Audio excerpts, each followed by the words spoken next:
Fala, nação! Seja bem-vindos. Antes de mais nada, se inscreva no canal, deixa o like e compartilhe. Isso vale o mundo para nós. Aqui você vai ficar por dentro de tudo o que acontece no Timão: contratações, saída de jogadores e bastidores. Agora, sem mais delonga, vamos para as notícias. Então, Pedro, Raul e Coronado treinam normalmente, tem zagueiro muito próximo do acerto e Vitor Pereira, hein? De volta à pauta, porque ele atacou o Fábio Santos, que falou dele, ele rebateu. Nossa senhora, mas foi com ofensa, inclusive. Chega mais, eu sou o Chico Garcia, inscreva-se no canal e vamos juntos. Bora falar do Corinthians?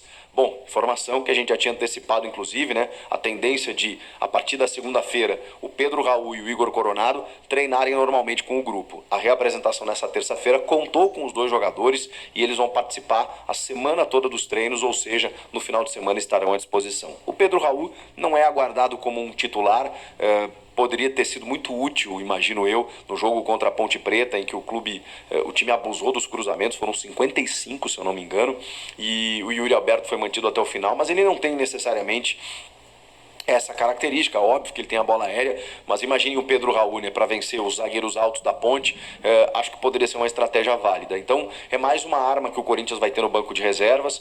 Quando você pega defesas fechadas, por exemplo, né, daqui a pouco você tem um centroavante aí que tem uma estatura diferenciada para poder atacar essa bola aérea, além dos outros atacantes que agora o Corinthians tem, Pedro Henrique, Romero, Wesley, o próprio Yuri Alberto, enfim. E o Coronado, a gente está aguardando para ver onde ele entra, né? Será que ele vai entrar aberto pela esquerda, no lugar do Wesley, aberto pela direita, no que talvez poderia ser do Pedro Henrique? Será que ele vai fazer uma dobradinha com o Garro? O Rojas realmente não está correspondendo ainda, né? Acho que já tem até entrado um pouquinho melhor em relação a ele mesmo, mas ainda assim muito longe daquilo que a gente imagina. Mas Garro e Coronado, né? Reina grande expectativa para vermos os dois juntos, né?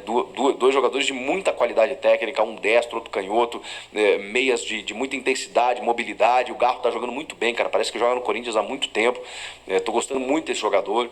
Ele assumiu de verdade assim a camisa 10, mesmo não vestindo-a, né? Mesmo ele sendo 16, ele parece um camisa 10. E o Coronado tem esse perfil, tem essa característica. Ele mesmo disse que o seu estilo de jogo se assemelha ao do Garro. Vai ser muito bacana ver esses dois jogadores juntos. Será que o Coronado começa já? Eu acho que ele tá com muita fome de bola, tá louco para jogar. Ele falou mesmo que estava acelerando os preparadores físicos. E, enfim, começou a trabalhar. Final de semana contra o Santo André, alguns minutos a gente vai ver o Coronado em campo. E o Pedro Raul vai virar uma alternativa no banco de reservas. Tem um zagueiro que está muito próximo de fechar com o Corinthians, que é justamente o Kaká, né? A gente tem falado dele aqui constantemente, mas qual é a novidade nesse sentido? O Bruno Andrade, que é um repórter brasileiro, né, que mora em Portugal, do portal UOL e de outros portais, aí, muito bem informado, inclusive, ele noticiou que o Corinthians conseguiu definir com o clube japonês, o Tokushima, uma opção de compra ao fim do contrato de empréstimo do Kaká, que está lá no Atlético Paranaense, mas o empréstimo vai ser transferido, né? Porque esse empréstimo iria até a metade do ano, lá com o Furacão. Então ele vai para o Corinthians, empréstimo até dezembro de 24, mas com opção de compra, no valor de 12 milhões e meio, 13 milhões de reais, 2 milhões e meio de dólares. Isso significa o quê? Que o Corinthians, ao final desse contrato, possa exercer a compra por conta desse valor. Acontece que o clube japonês e o Corinthians estão definindo agora algumas metas que o jogador pode cumprir. E essas metas podem ser, a gente obviamente não sabe ainda, número de jogos, minutagem, daqui a pouco, sei lá, assistências, gols, participar efetivamente de uma classificação do time para uma Libertadores no Campeonato Brasileiro, sei lá. Isso é muito comum colocar no contrato. Se o clube conseguir classificar para a Libertadores, o meu jogador aqui vai ganhar um pouco mais, vai renovar o contrato. Se ele jogar tantas partidas, eu acho que a meta deve ser mais individual, né? Deve ser mais em relação à minutagem, partidas e tudo mais. Então, se ele conseguir performar nesse sentido, aí o Corinthians daqui a pouco se torna obrigado a comprar o jogador por conta desse valor. Então, isso está sendo definido. É opção de compra, é obrigação de compra, vai depender das metas. Que metas são essas? É isso que está faltando para anunciar o Kaká como um novo reforço para a defesa. E agora a gente vai falar do assunto que não envolve mais dois profissionais do Corinthians, mas a gente precisa falar, porque fala de dois personagens do Corinthians muito recentes. Inclusive, um ídolo, né? Um cara que está na história do clube, que é o Fábio Santos, e que se aposentou no ano passado, e o Vitor Pereira, o sempre falado Vitor Pereira, que gosta de dar uma entrevista, que gosta de cutucar, que fez a maior pataquada do mundo ao trocar o Corinthians naquele momento pelo Flamengo, e aí não ganhou nenhum título no Flamengo, e aí teve que voltar para Portugal com o rabinho entre as pernas, que é muito mal falado por todo o elenco de jogadores, e não estou aqui para defender o elenco, tá? Porque é óbvio que não tem santo ali, é óbvio que os jogadores também, especialmente alguns ali no Corinthians, né, foram se tornando jogadores mimados, com vícios, né, muitas vezes escolhendo treinadores, e o Vitor Pereira tem um outro perfil, um perfil linha dura e tudo mais. E digo mais, do período que o Vitor Pereira esteve, foi onde o Corinthians mais jogou bola. Desde a sua saída até a chegada do Antônio Oliveira, a gente não viu uma perspectiva. Todos os técnicos que sucederam o Vitor Pereira não conseguiram manter o mesmo nível que ele entregou, apesar do ambiente ser péssimo, né? E isso foi revelado depois em entrevistas pelo Roger Guedes, pelo Juliano, pelo Renato, pelo Alex, que era o auxiliar técnico, que hoje é comentarista do Sport TV. O Alex deu uma entrevista pro Benji e disse assim: tem jogador que veio falar para mim que não foi para a Copa do Mundo por conta do Vitor Pereira. E aí o Benji até fala assim: eu sei quem é o Fagner. E ele fala assim: não é o Fagner. Aí o Benji: então é o Renato Augusto. Aí o Alex: pois é. Porque ele não usava o Renato, porque ele não podia usar 2, 3 jogadores acima dos 30 anos. Assim, ele tinha um ponto. Porque ele queria uma intensidade de jogo, e o calendário do futebol brasileiro exigia isso, que fazia com que ele não pudesse botar todo mundo junto. Mas a forma como ele conduziu o processo provavelmente não foi a mais adequada, porque os caras não gostaram. E aí o Fábio Santos, que é um puta cara gente boa, que é um cara que assim se dá bem com todo mundo, criticou justamente essa gestão de grupo do VP.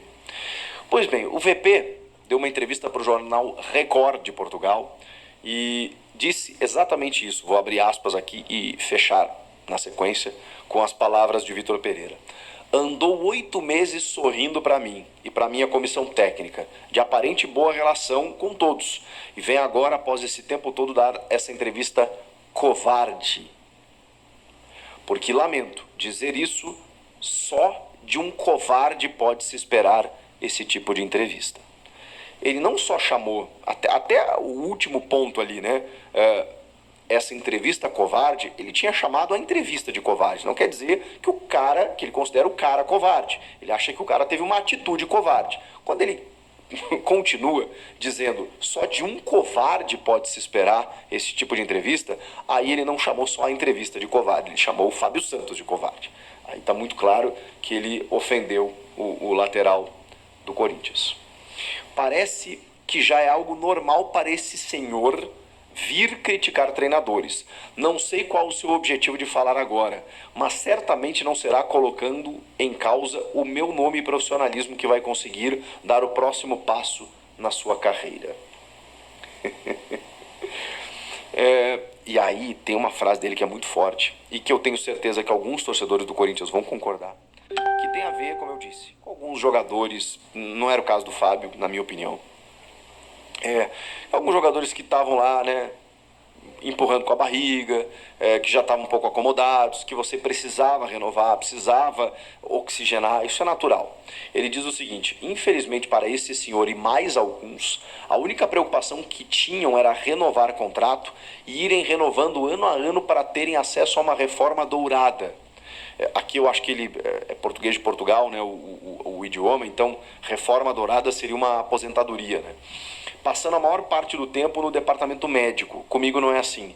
Vai para a corrida quem tiver andamento, quem tiver pernas para correr. E ele até me devia estar agradecido pela época que fez, pela temporada que fez, porque eu geri da melhor forma aquilo que ele nos podia dar. E devo dizer, sem qualquer problema, que fez uma época conseguida. Ou seja, jogou bem, né? Fez uma temporada interessante. Basta compararem com a anterior à nossa chegada e com a seguinte à nossa saída. Ele tem razão. Porque o Fábio Santos virou titular com o Vitor Pereira quando todo mundo imaginava que o Lucas Piton pudesse jogar, e às vezes ele até jogava com o Piton numa segunda linha e o Fábio Santos de terceiro zagueiro, e funcionava. Ele inventou ali o Fábio Santos numa linha de 3 e deu certo. Deu certo muitas vezes, porque assim, o resultado ele entregou, gente.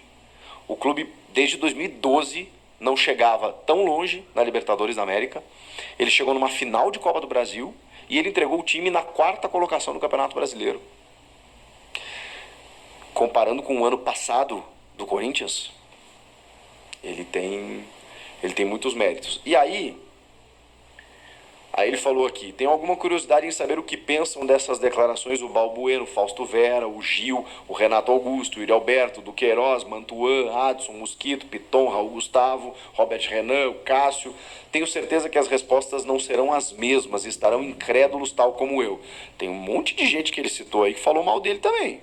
Mas, enfim, talvez não tenha chegado lá. O Fábio Santos concedeu entrevista para a ESPN, lá para o meu parceiro Du Menezes, contou várias histórias, referiu o Vitor Pereira, chegou em Portugal, o Vitor Pereira rebateu para o Jornal Record e, enfim, o Vitor Pereira ele teve um trabalho positivo em alguns aspectos, mas é impressionante, né? Não é só o Corinthians que não aceitou a saída dele, e não tinha como aceitar da forma como foi, né? Deu um grande migué, porque ele falou uma coisa e o motivo era outro. Não vou mais trabalhar no Brasil, vou cuidar da minha sogra. E aqui, nem julgando o problema familiar que ele pode ter tido com a sogra, mas não foi a justificativa, né, gente? Ele estava negociando com o Flamengo. Então ele foi para o clube que pagou mais e que tinha chance de ganhar títulos. Pronto. Então, a questão é que ele mentiu. Ele disse que o problema da sogra, o problema familiar, era preponderante para ele não continuar. Quando, na verdade, ele trocou de clube dentro do Brasil. Se ele voltasse para Portugal, beleza. Ele foi pro Flamengo, gente. Então, assim, ele perdeu a moral. Ele fez um bom trabalho. Ele poderia ter dito, gente, obrigado, mas os investimentos não foram como eu gostaria. Houve um desalinhamento aí com a diretoria. Não gostei da condução de algumas coisas. Obrigado, um abraço. Não foi o que ele fez. Começou dando desculpinha, encerou o Duílio, e o Duílio, como um pato, caiu e acabou ficando com um pincel na mão, tendo que, sei lá, contratar o Fernando Lázaro, e aí o resto vocês já sabem. Enfim, de que lado você está? Quero ouvi-los. Comentem aqui, inscreva-se no canal, hein? Bora bater 1 milhão? Eu volto a qualquer momento trazendo mais informações para você. Até a próxima. Tchau!